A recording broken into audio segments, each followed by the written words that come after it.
Now, with hearts full of love and gratitude, together let us welcome the radiant bride, Jermaine Irish Pugliese, escorted by her beloved parents. Hear you speaking, feel you breathing, walk.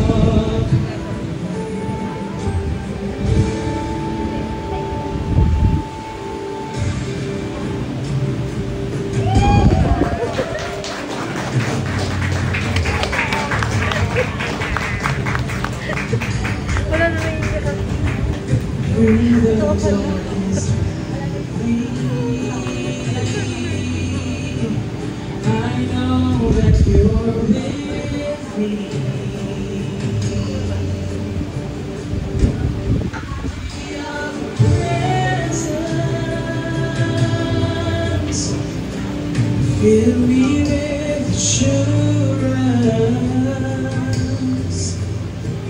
that you are all I need. I wanna walk with you and talk with you, hear you speaking, feel you breathing, walk with you and talk with you, hear you speaking, feel you breathing, walk with you.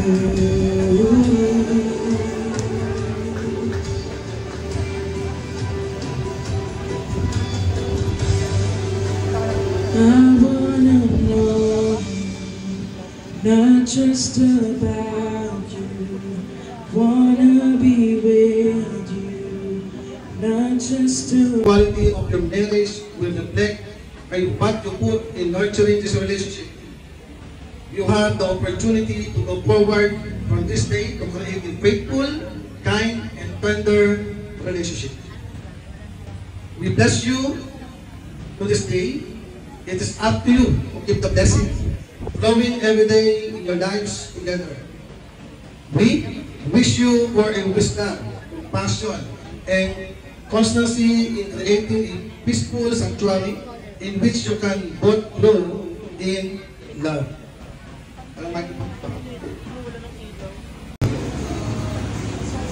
Harapan tayo.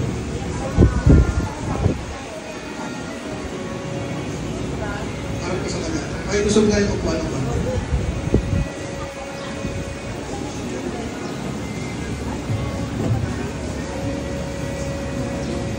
Yan na ba yung mga yun ba? Hindi mo lang mamalaki. Tignan mo sa dyan.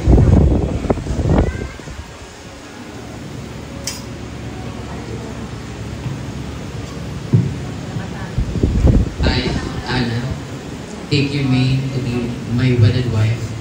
With deepest joy I receive you into my life that together we may grow. As Jesus is to be his body, the church, so I will be because loving and faithful husband. I will always seek to keep my headship over you, even as Jesus is Lord of you. I promise you my deepest love, my fullest attention, and my tenderest care. I promise to first live unto God, that I may progressively give myself to you, to our family and our future generations. I will lead our lives in faith and hope in Jesus Christ and the guidance of the Holy Spirit. I pledge to my life as your husband from this day onwards. In Jesus' name.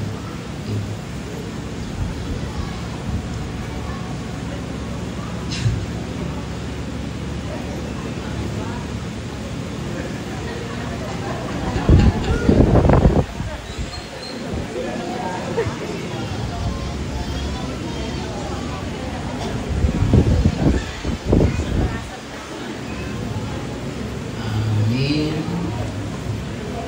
Simula ngayon.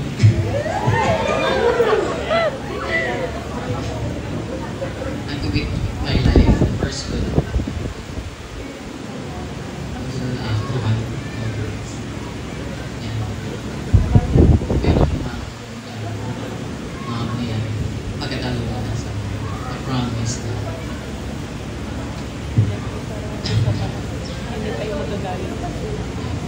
So, husband, faithful, and as I will be committed as well.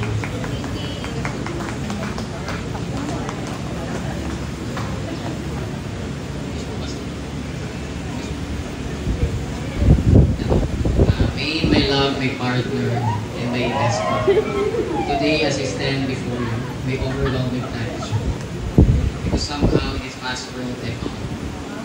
And I mean, not just any you, but the one who sees me, knows me, and still chooses to love you every day. I vow to love you firstly, not just in the easy moments, but especially in the difficult ones. When things aren't perfect, when we're tired, frustrated, or facing life storms, I promise to be your safe space, your loudest cheerleader, your quiet strength. I vow to listen, truly listen, even when it's hard to hear. I promise to speak in honesty, act with kindness, and love with patience. I vow to grow with you, keep learning who you are, as you both change and evolve. Because love is not standing still, but choosing each other over and over, even as the years pass.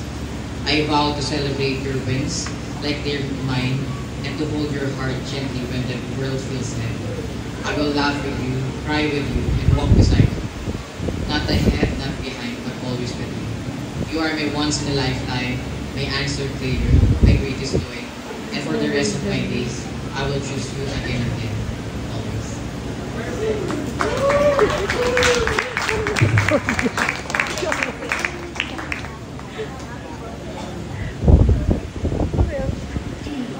Matthew 16, verse 24. Then Jesus said to his disciples, "If anyone desires to come after me, let him deny himself and take up his cross and follow me." Nalala mo yun? October 17, when you sent this verse to me, ito yung start that I admit, no, I feel something. This verse is very special. Sa lahat ng verses na sinesend mo, nang nagkakataon lang naman, sa tuwing nalulungkot ako, alam ko in my heart, ang Matthew 16 verse 24 ang kakaiba. It followed the verse, Ruth chapter 2 verse 21, that was released by Mommy at Dunami service. The first time na nakasama pa lang kita sa tramo for our life group, ayaw ko pa sa'yo. Napakasuplado mo at ayaw mong mahawakan. I don't even see you smiling back then, so serious even sa life group. But in spite of that, you're one of the people who taught me to love a family. You're one of the people who taught me to pray for a family, to be bold enough to pray for a family. But in spite as well ng pagiging suplado mo, hindi nawawala yung pagiging caring. You make sure to wake me up kasi may life group na. At that time, you were a student and I am working. Magkaiba talaga yung time natin. But still, you never miss to wake me up just to remind me, May 1 p.m. may life group tayo. Thank you for your gentleness and for being so patient, your passion and eagerness to learn in all areas. I love how you love God, you love your love to God's people, how you extend your help to others. I see myself working with you for God's glory, reaching other campuses, giving hope to the youth through the Word of God. Together, we will support the man of God and we will equip the next generation. To my chubby bunny, my patawa, finally, we are here. No need nang mag-usap sa GC and approval to PMU. No more chaperone, finally, para lang mag-usap tayo. Kaway-kaway kay Adriano. To my home friend and now my home, with you, I found a love that is patient, kind, and endlessly forgiving. With you, I found that peace and assurance. I found the physical manifestation of my Jesus Christ. Ikaw ang kasama ko sa buong journey ko in my faith. From the start, ikaw na yun. Now, I vow to honor God by loving you and supporting you. I vow to help you and walk with you. I choose you today, tomorrow, and every day after, not because I have to, but because loving you is the best choice. So I'll ever make. With all my heart, I am yours, and I will end my vow on this at Ruth 1, verse 18. Together, kung nasan si Jesus, where Jesus go, we will go, and where Jesus stay, we will stay, and His people will be our people, and of course, kung sino si Jesus, siya lang yung sa atin.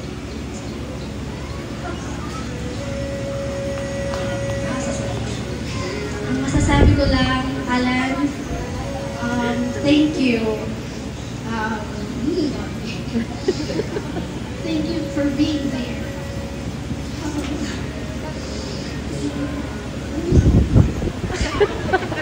Okay na. So, ayun. So, thank you for always being there. Alam mo yun, in my down, sa time na nalulungkot ako, sa time na naiyak ako, even in my brokenness, you're in the gift.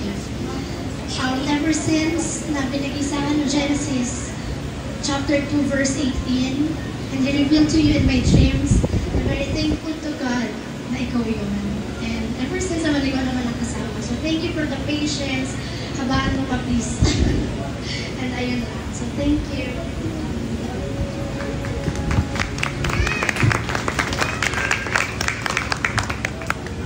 As a symbol of full acceptance of your loving care and provision, I completely trust God as I entrust you with my daily living, as His plan is to prosper us and not harm us, a plan to give us great hope and a future. Yes, Tomas. Okay. Jermaine, do you understand and accept this responsibility, and do you promise to do your very best each day to create a loving, healthy, and happy marriage? The covenant which you are about to make with each other is meant to be beautiful and sacred expression of your love for each other, as you pledge with your vows to each other and as you commit your lives to each other. We ask that you do so in all seriousness and yet with a deep sense of joy, with a deep conviction that are committing yourself to Individual candles represent your lives before today. Please light the candles and that together you light the center candle. ask God's blessing on this new couple. Dahan po tayo, sinasabi ating kumakamay sa kanda. Part of your body. In the years ahead, you Take this ring as a symbol of my love, commitment, and my covenant with you as long as your both shall live. Till death do us part.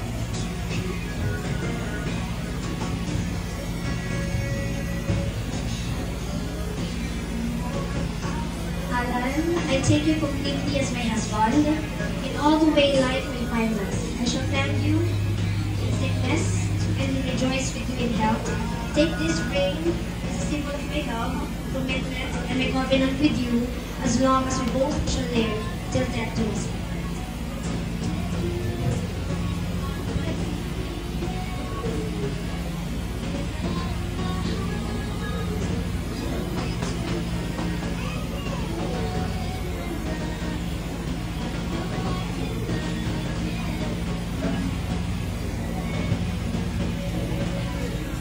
couple in their newly formed union. We ask you to protect their home. May they always turn to you for guidance, for strength, provision, and direction. May they glorify you in their choices they make. Now pronounce you husband and wife. Brother and sisters, let's now welcome Mr. and Mrs. Soliano. And you may now seal your vow with a kiss. Harap, harap. Magunulong muna. Okay, ganun na yung ano. Okay, ready po lahat ng camera?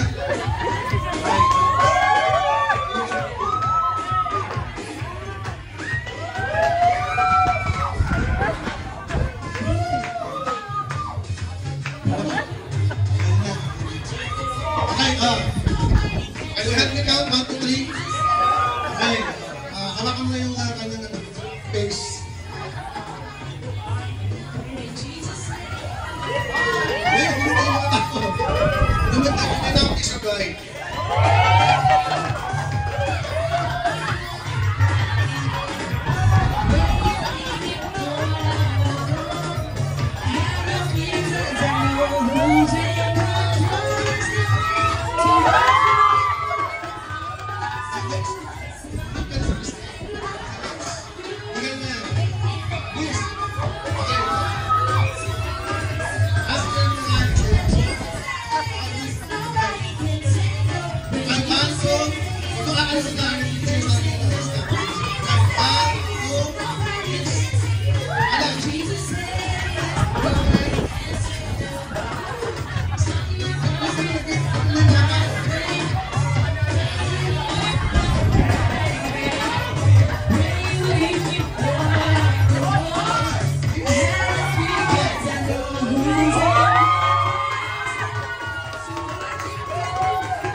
Yung lipstick mo eh.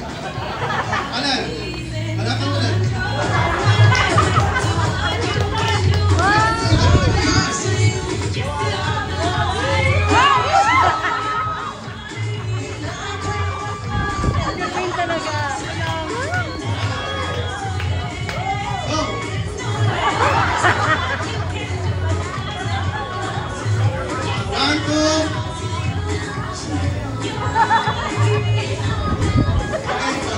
Alam mo?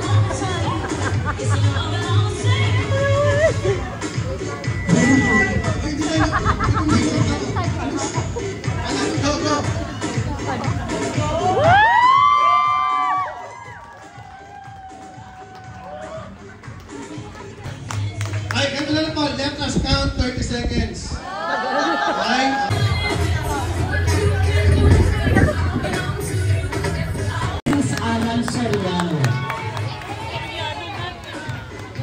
Everybody, come on!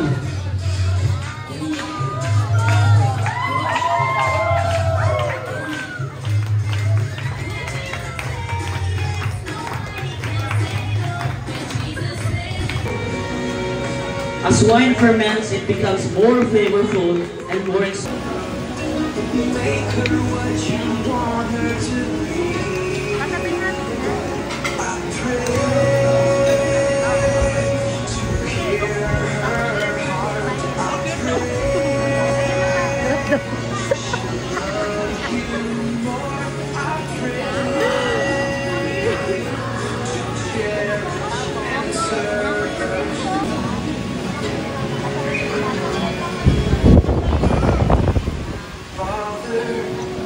I said till death do us part. I want to mean it with all of my heart.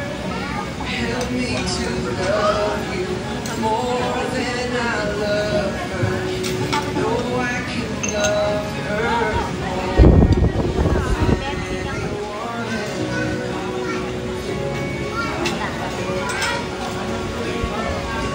bring her.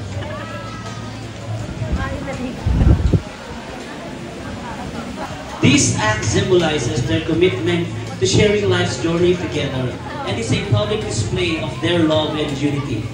Cutting the cake together signifies the couple's